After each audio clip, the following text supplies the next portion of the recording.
The massive glass dome of the Galactic Council building stretched high above the meeting floor on Nexus Prime. Ambassador Jake Harrison sat at the human delegation table and watched 17 different alien species argue about humanity's place in the galaxy.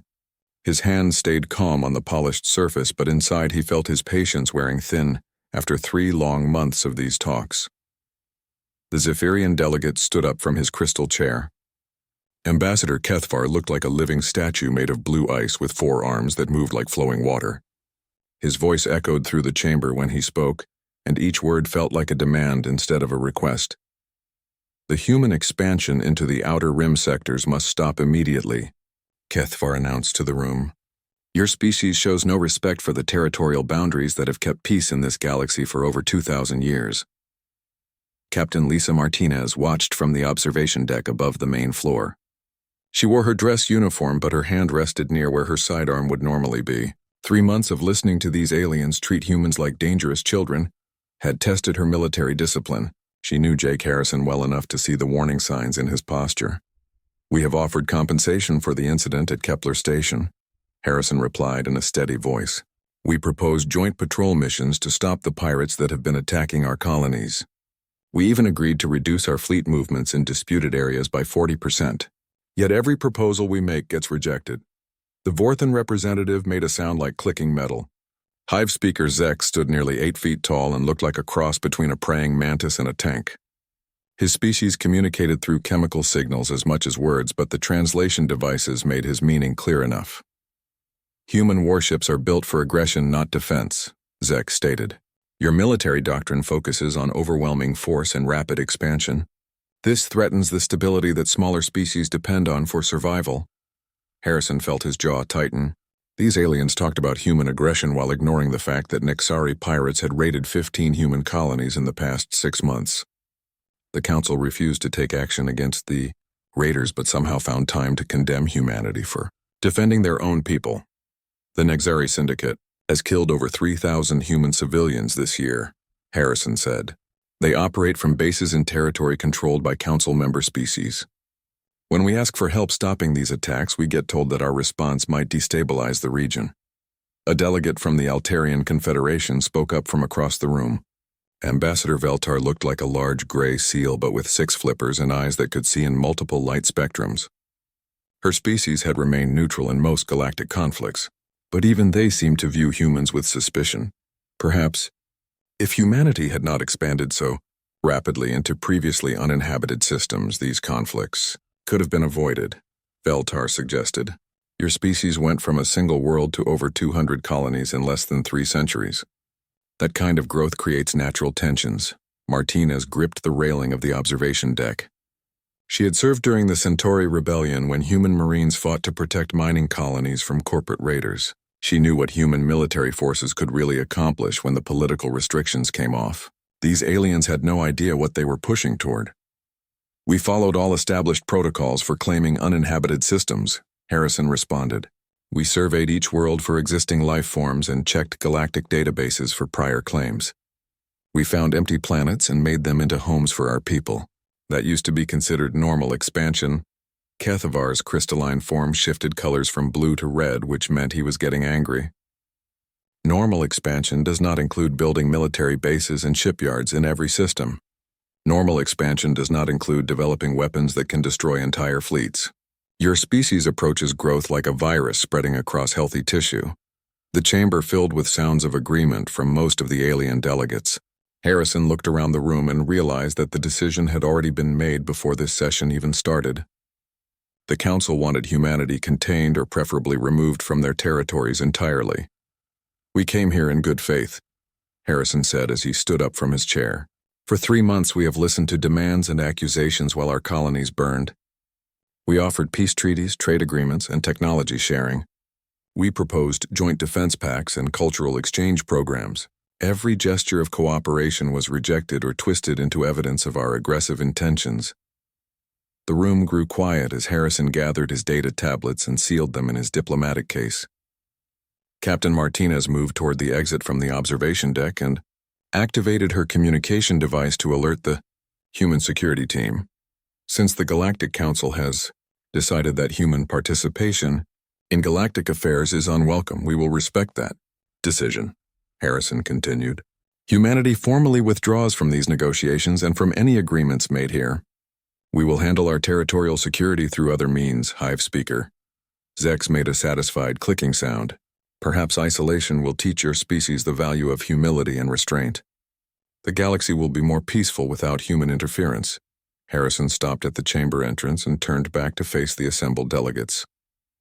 His expression remained calm, but Martinez could see something cold and dangerous in his eyes that reminded her of their military service together. You mistake our desire for peace as weakness, Harrison said quietly. You mistake our willingness to negotiate as desperation. You have demanded our retreat from these talks and from galactic affairs. Very well, we withdraw. But remember that when humans retreat from peace, we advance toward something else entirely. The human delegation filed out of the chamber in perfect military order. Their footsteps echoed on the polished floor until the massive doors sealed shut behind them. The alien delegates began talking among themselves with obvious relief and satisfaction. Kethvar addressed the chamber once more. The human threat has been neutralized through diplomatic pressure, rather than military action. This proves that the council system works when member species stand united against expansionist aggression. Ambassador Veltar nodded in agreement. Perhaps now the Outer Rim territories can return to stable development, without the disruption caused by human military buildup. None of the aliens noticed the small devices their human guests had left behind during 3 months of meetings. None of them realized that every conversation, every tactical discussion, every private communication had been recorded and transmitted to human intelligence services. None of them understood that humanity had spent the entire negotiation period preparing for exactly this outcome. As the Council celebrated their diplomatic victory over the humans, 47 human stealth ships moved into position around key targets across 17 star systems. The aliens had gotten exactly what they asked for. Humanity was retreating from peace talks and withdrawing from galactic diplomacy. They were about to discover what humans did, instead of talking when their patience finally ran out. The galaxy had just declared war on the wrong species, and they would learn that lesson in the most painful way possible.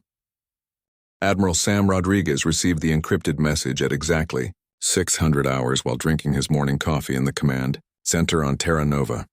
The message contained only 12 words, but those words changed everything for humanity's military forces across the galaxy. Operation Silent Thunder, authorized by unanimous vote of the Security Council. Rodriguez set down his coffee cup and activated the secure communication array that connected him to every human military installation within 50 light years. 3 weeks had passed since Ambassador Harrison walked out of the peace talks on Nexus Prime, and the galaxy was already showing its true intentions toward humanity. Lieutenant Commander Amy Foster entered the briefing room carrying a data tablet loaded with intelligence reports from across human space. Her expression was grim as she began her presentation to the assembled fleet commanders who appeared as holograms around the conference table. The situation has deteriorated rapidly since our withdrawal from negotiations, Foster reported. Nexari raider attacks on our colonies have increased by 300% in the past 2 weeks. They are no longer just stealing cargo and supplies. They are targeting civilian populations and destroying infrastructure. Commander Pete Walker appeared in hologram form from his position aboard the marine assault ship Leviathan. His scarred face showed the kind of anger that came from years of fighting to protect human settlements from exactly this kind of attack. The Zephyrians have established what they call protective blockades around 4 of our major trade routes, Walker added. Any human merchant vessel that tries to pass through gets turned back or worse. 3 cargo ships disappeared completely last week. Admiral Rodriguez studied the tactical displays that showed the current positions of all known alien military forces. The pattern was clear and coordinated.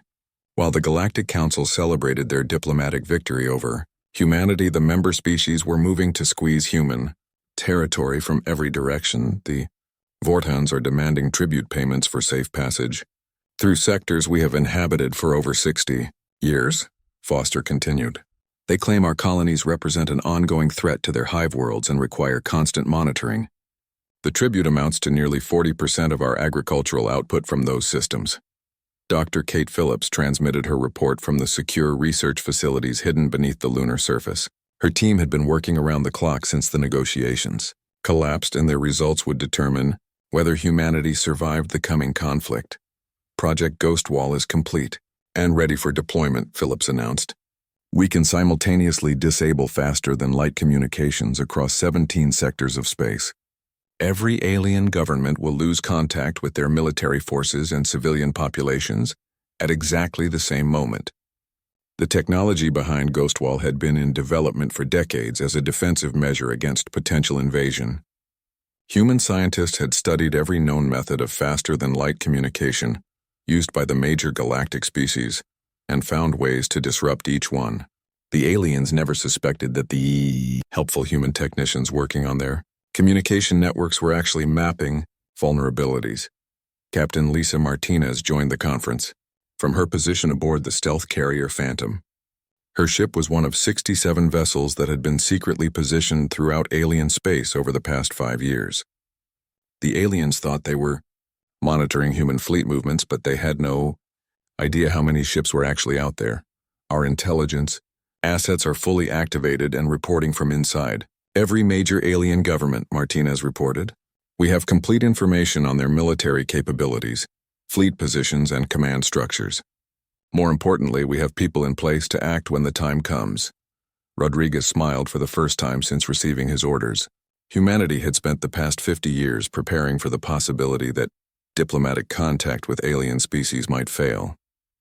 While the aliens focused on territory and resources, humans had built something far more valuable, an intelligence network that reached into every corner of galactic civilization.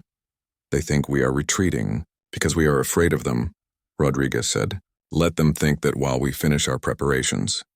Operation Silent Thunder will show them what human military doctrine really looks like when we stop trying to be polite. The truth was that humanity had been fighting a secret war for decades. Not against any specific enemy, but against the possibility of having to fight all of them at once. Every alien species that made contact with Earth thought they were dealing with a primitive civilization that had just discovered space travel.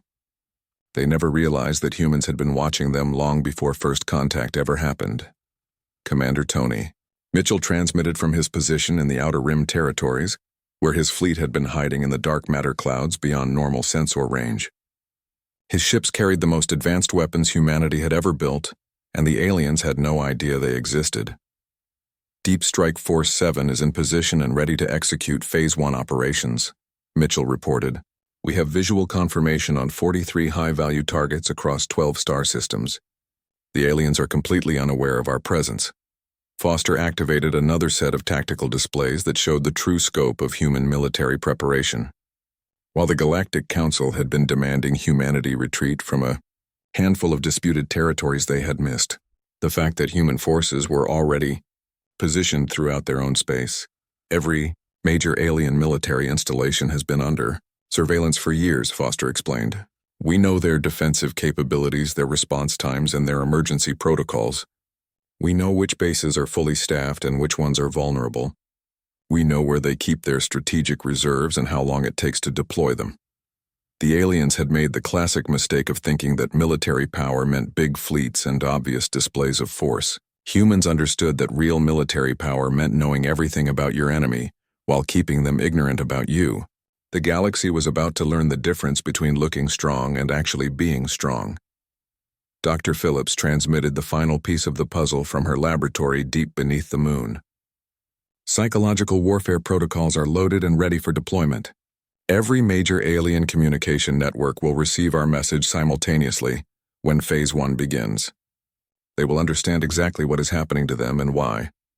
Rodriguez stood up from the conference table and looked at each of his commanders in turn. These were the men and women who would reshape the balance of power in the galaxy over the next few days.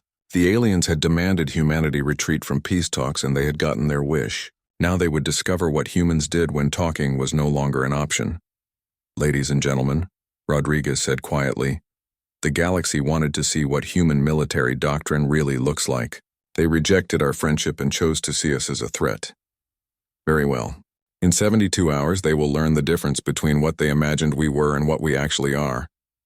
Operation Silent Thunder begins at midnight Galactic Standard Time. The first sign that something had gone terribly wrong came at exactly 0347 Galactic Standard Time, when every major faster-than-light communication hub in the Outer Rim sectors went completely silent.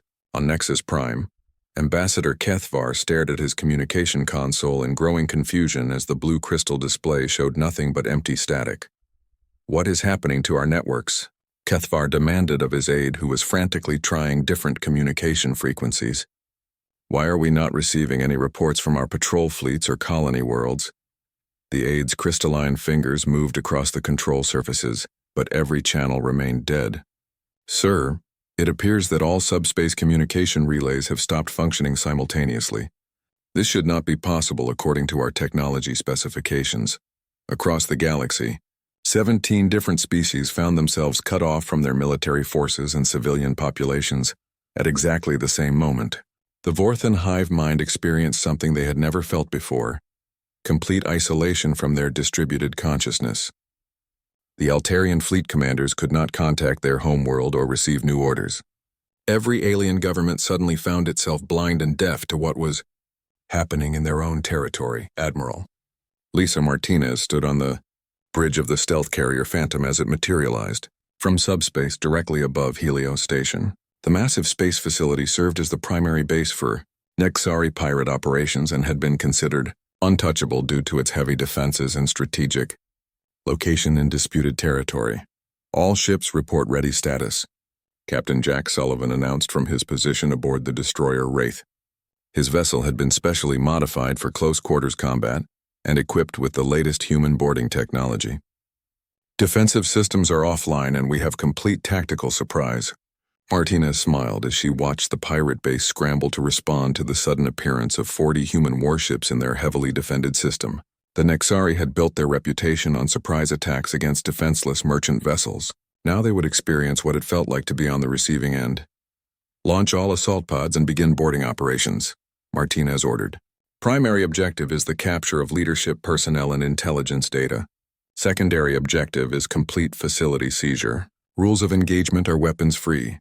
The human assault began with devastating precision. Captain Sullivan's destroyer materialized directly inside the station's main docking bay, using experimental teleportation technology that the aliens did not know existed. His Marines poured out of the ship before the pirates could even sound an alarm. Major Kate Adams led the first wave of boarding troops through the station corridors.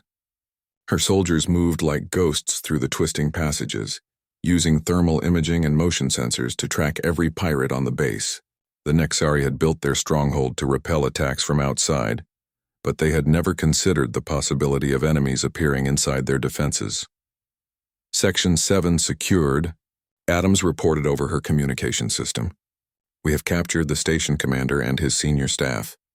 Resistance is collapsing as word spreads that we control the main computer core." Within 2 hours, the most feared pirate stronghold in 3 sectors was completely under human control. Not destroyed or damaged, but captured intact with all personnel and equipment ready for interrogation. The pirates who had spent years terrorizing human colonies now found themselves prisoners in their own base, but the attack on Helios Station was just the beginning of humanity's response to galactic aggression. While Martinez secured the pirate base, other human forces struck targets across known space with the same devastating coordination. The Vorthan Hive Fleet discovered that their entire command structure had simply vanished during the night. Not killed in battle or destroyed by weapons, but surgically removed by human special operations teams that had been living among them for months. Agent Ben Carter and his infiltration unit had spent over a year posing as maintenance workers and technical advisors in Vorthan space. Target Alpha is secured.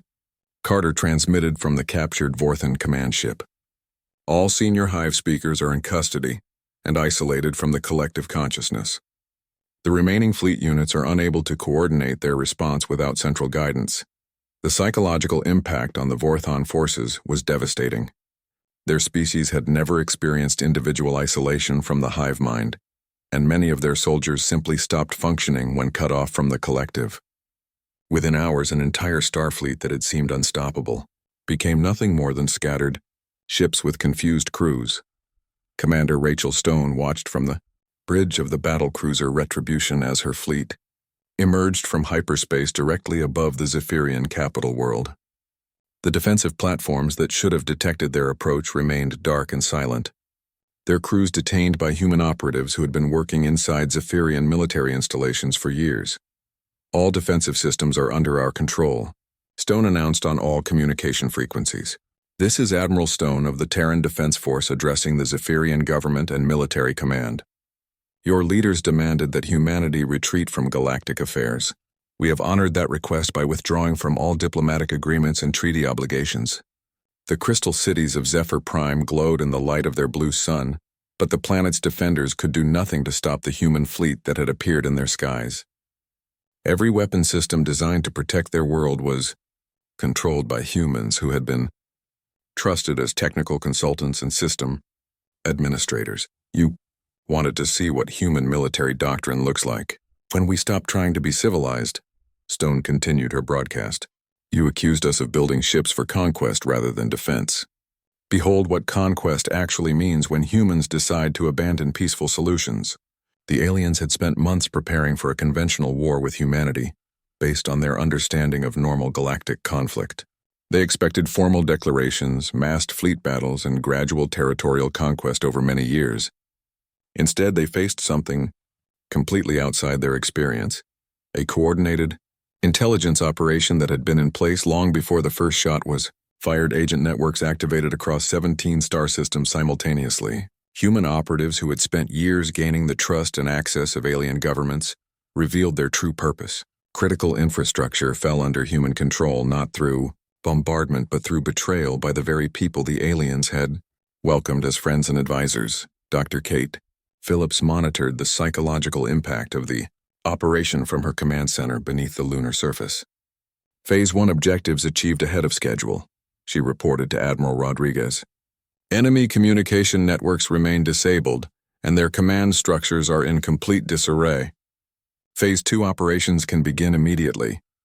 The galaxy had demanded to see human military capability, and humanity was providing a comprehensive demonstration. But this was not the random violence that the aliens had expected from a primitive species. This was something far more terrifying.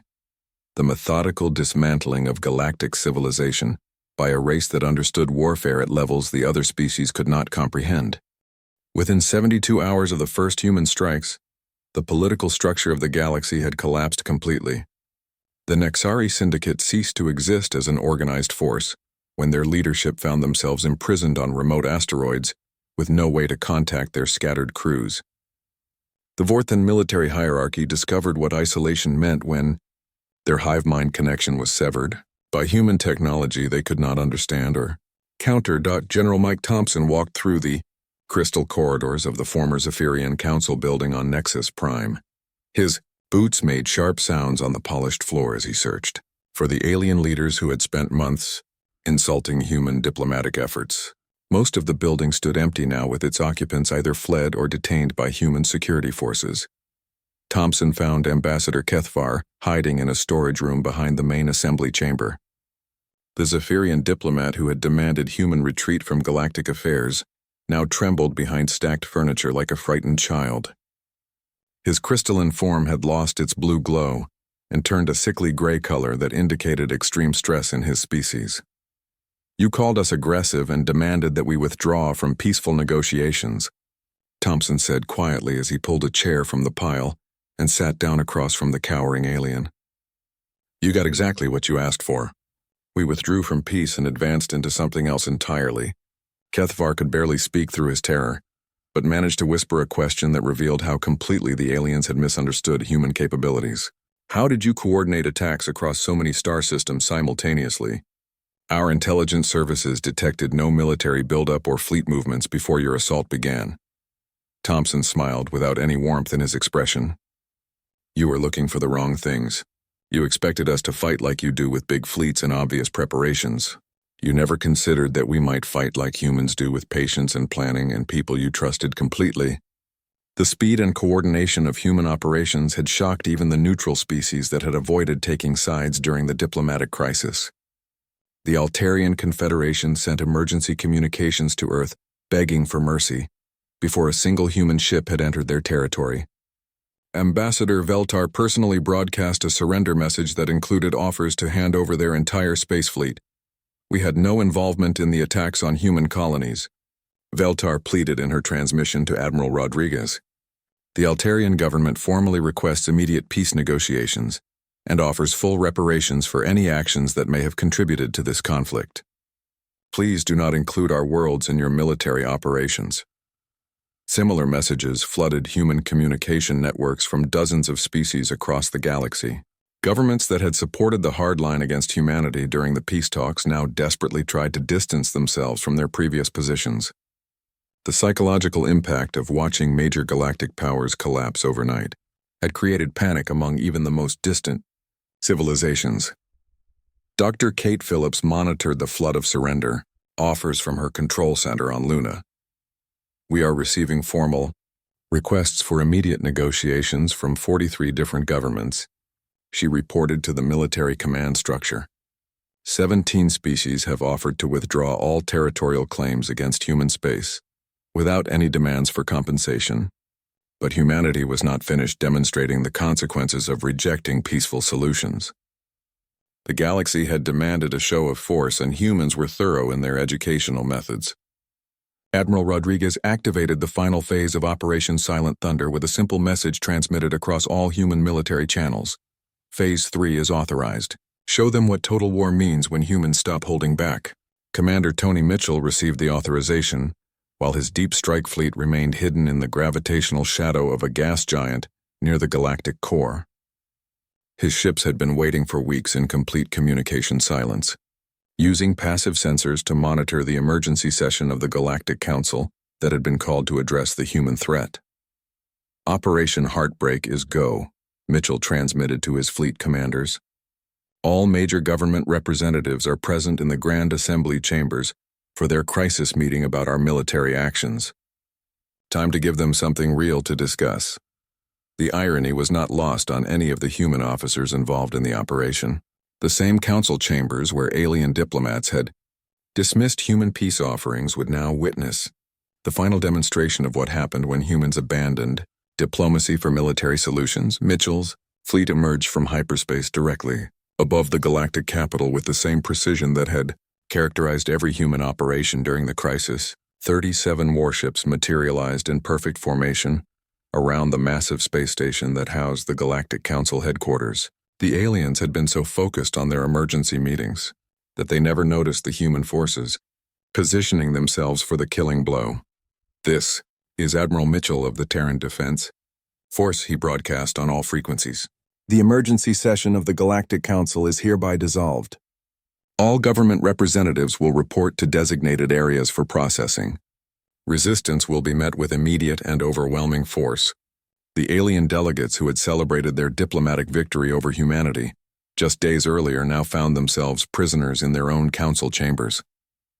The speed of their reversal from triumphant victors to helpless captives broke the spirit of galactic resistance more effectively than any military bombardment could have achieved. Back on Nexus Prime, General Thompson continued his conversation with the captured Zephyrian ambassador. Your species and your allies made a fundamental error in judgment. You assumed that our desire for peace meant we were weak. You confused our willingness to negotiate with desperation or fear. Kethavar's gray form shuddered as he tried to understand how completely his government had miscalculated human intentions and capabilities. We thought you were a young species that could be intimidated into accepting whatever terms we offered. The intelligence report suggested you lacked the coordination for large-scale military operations. Your intelligence was exactly what we wanted you to believe, Thompson replied. While you were analyzing our obvious fleet movements and public military exercises, we were positioning assets that you never knew existed. Every alien government in the galaxy has been infiltrated for decades by humans you trusted as friends and advisors. The systematic nature of human preparation became clear as reports arrived from across galactic space. Every major military installation had been compromised. Every government communication system was under human control. Every strategic resource depot was guarded by troops who had appeared from nowhere with overwhelming force. The aliens had provoked what they thought was a primitive and disorganized species. Instead, they had awakened something that understood warfare at levels far beyond their comprehension. The galaxy would never be the same after learning what humans were capable of when they stopped trying to be civilized and started trying to win. The emergency session of the Galactic Council convened in an atmosphere of pure terror, as reports continued to flood in from every corner of civilized space. Admiral Sam Rodriguez materialized in the center of the council chamber, using military teleportation technology that the assembled alien delegates had never seen before. His appearance sent waves of panic through the room as representatives realized that humans could appear anywhere at any time. Honored delegates, Rodriguez began in a voice that carried clearly through the silent chamber. 3 weeks ago, you rejected our diplomatic efforts and accused us of aggression, while your member species planned our destruction. You demanded that humanity retreat from galactic affairs while your pirates murdered our civilians, and your fleets blockaded our trade routes. The alien representatives sat frozen in their seats as holographic displays activated around the chamber, showing the complete scope of human military operations. Every major government building under human control, every military base neutralized or captured, every strategic resource under human protection. In less than 4 days, humanity had demonstrated absolute dominance over a galaxy that had dismissed them as primitive newcomers. Ambassador Kethvar tried to speak from his position at the Zephyrian delegation table, but his voice came out as barely a whisper. This level of coordination should have been impossible to achieve without our intelligence services detecting the preparation phase. How long have you been planning this operation? Admiral Lisa Martinez stepped through her own teleporter and took position beside Rodriguez.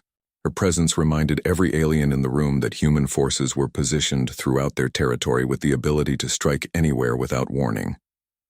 We have been preparing for this possibility since first contact with galactic civilization 50 years ago. Every diplomatic mission included intelligence gathering. Every cultural exchange program placed our people in positions where they could monitor your capabilities and intentions. The assembled delegates began to understand the true scope of human deception. For 5 decades, they had welcomed human diplomats, scientists, and technical advisors into their governments and military structures. Those same humans had been systematically mapping every weakness and vulnerability in galactic civilization, while appearing to seek peaceful cooperation. But it was Ambassador Jake Harrison who delivered the crushing blow to any remaining alien pride or hope of resistance. He entered the chamber through the main doors like a normal diplomat, rather than using teleportation technology. His calm walk to the speaker's podium reminded everyone that he had tried to prevent this outcome through peaceful negotiation. We offered you partnership and mutual prosperity, Harrison said as he looked directly at each alien delegation in turn. We proposed trade agreements that would have benefited every species in this chamber. We suggested technology-sharing programs and joint defense pacts against common threats like piracy and territorial disputes. The silence in the chamber was absolute as Harrison continued his address. You chose to interpret our peaceful intentions as weakness and our desire for cooperation as desperation. You decided that humanity represented a threat that needed to be contained or eliminated. Very well. We have become exactly what you believed us to be. The terms of humanity's new galactic order were presented without negotiation or discussion. The Nexari Syndicate's former territory would become human protectorates with Earth, guaranteeing the safety and prosperity of all peaceful inhabitants. The Vorthan military hierarchy would be completely restructured under human oversight to prevent future aggressive expansion. Zephyrian space would remain nominally independent, but would provide full reparations for their support of attacks on human colonies. More importantly, a new galactic government would be established with humanity occupying the central leadership role, not as conquerors seeking to enslave other species, but as the guardians of peace that the old system had completely failed to maintain. The aliens had proven through their actions that they could not be trusted to govern themselves.